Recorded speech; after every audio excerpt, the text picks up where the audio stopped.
Sige. Okay. Alas mo, Jimmy. Pwede mag-joke yan.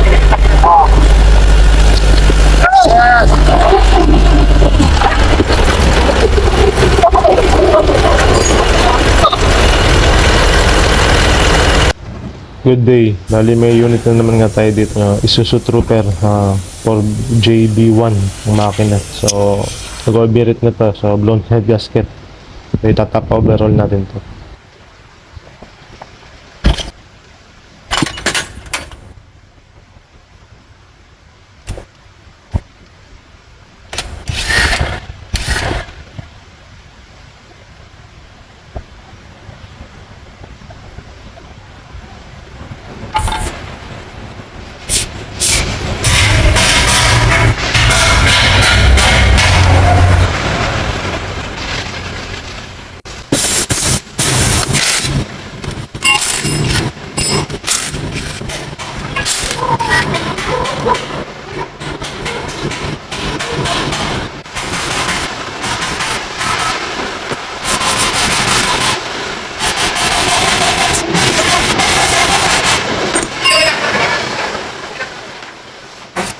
Wala ako.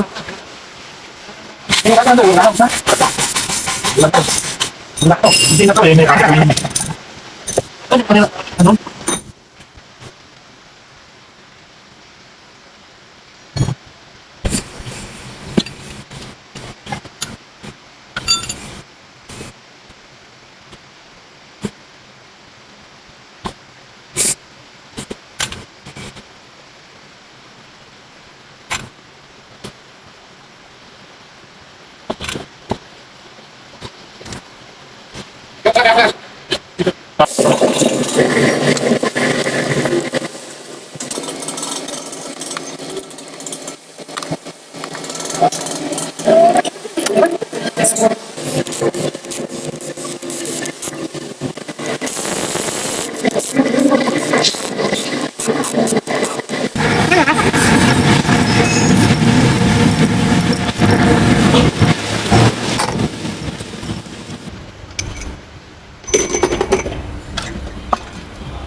So, na-prepare na natin yung ating block. Malinis na yun. So, dumating na yung cylinder head natin. Dali na para sa replace nito ay skimming. So, setting na sa machine shop. So, isasalpakan na lang natin.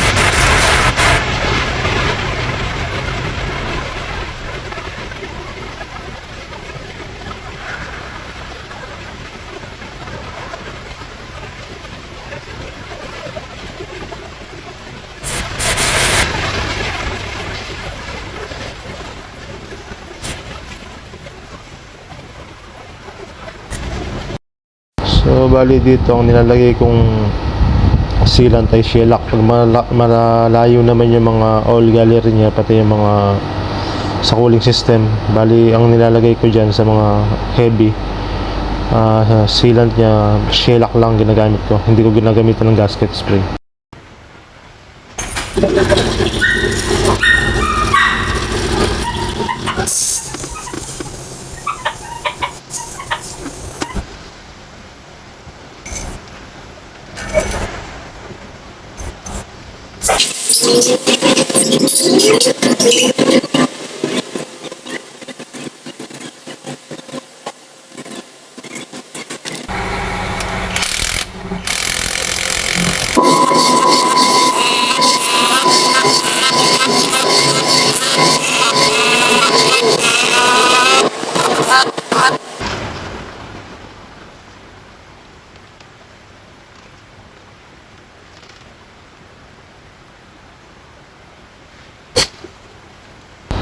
So nailagay natin yung head natin, bali tuturok natin ito ng 90 foot-pounds. So hati natin sa tatlo, 30, 60, 90, 3 stages. So yun yung pinaka-torque niya, 90 foot-pounds sa kanyang head bolt, cylinder head bolt.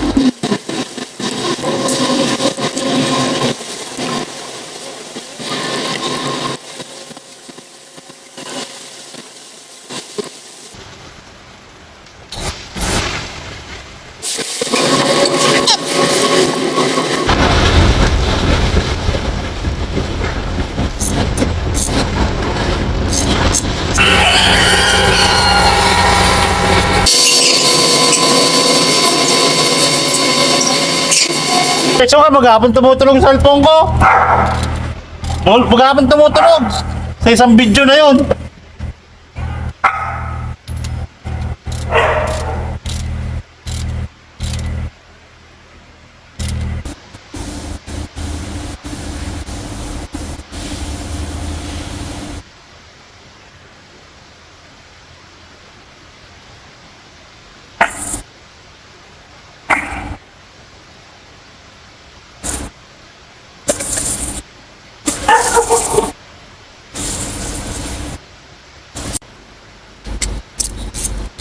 Dahil diesel itong ginagawa natin, Isuzu Trooper or JB1. So, ito yung mga glow plug o heater plug bago natin ilagay. So, ipapakita sa inyo paano pag-test nito. Actual sa paggamit ng tie tester. Pag magte-test kayo nito, ilagay nyo lang sa ohms, yung pinakamababa ng ohms. Dapat magkakaroon siya ng reading. Doon sa positive niya, saka doon sa ground. Doon sa positive, tapos sa ground niya. Kailangan may reading yan. May reading siya, okay. Tapos pumalo ng 0.9. Okay. Okay, yung isa. So, itong isa wala siyang reading. Walang pumalo kahit na anong reading, wala. So, yung isa reject to, iwalay natin. Yung isa. So, pumalo siya, may reading siya hanggang 6. Yung isa 9, yung isa 6. So, may reading pa rin. Okay pa rin to. Yung isa...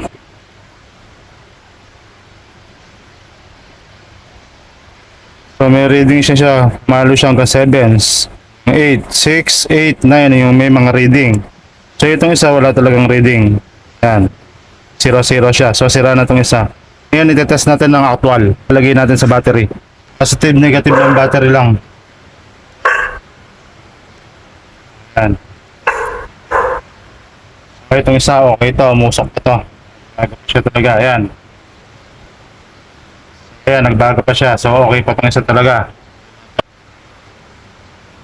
Okay. Ito, may reading, umusok din.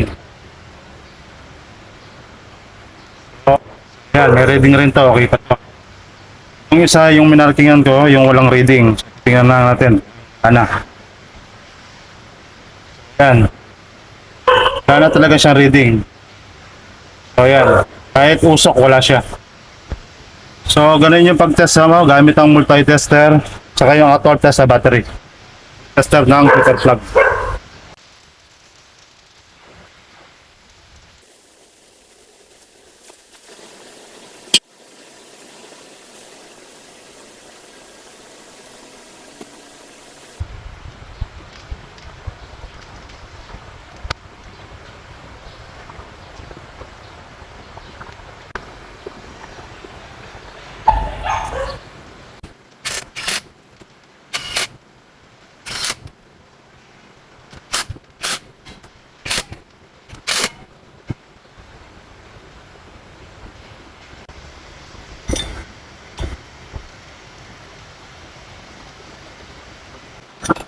Bali na ilagay na natin yung rocker arm natin. So itatapit natin yan. Iikot natin yung crankshaft. Bawat nakatap, itatapit natin ng 0.20 mm lahat. Straight na lang intake sa exhaust.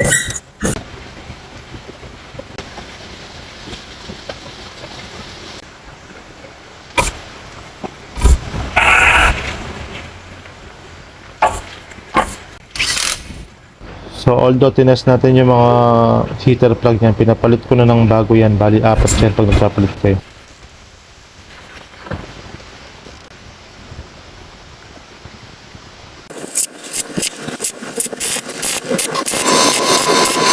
Ayan, halos na kompleto na natin. Nailagay na natin lahat yung fuel system niya. Bibleed na lang natin yan, kaya nakabukas pa yung mga tuktok. Nalagyan natin mga belting pan, radiator. Ayan. Nalagyan natin ng ordinary na tubig. So ayan, bali na i-build na natin yung fuel system. First start na natin. Ilagay muna natin dyan yung sa tubig niya, no? Ordinary, pare-parasa. So ayan, wala na siyang pressure kahit i-revolution natin. Matining na yung under niya.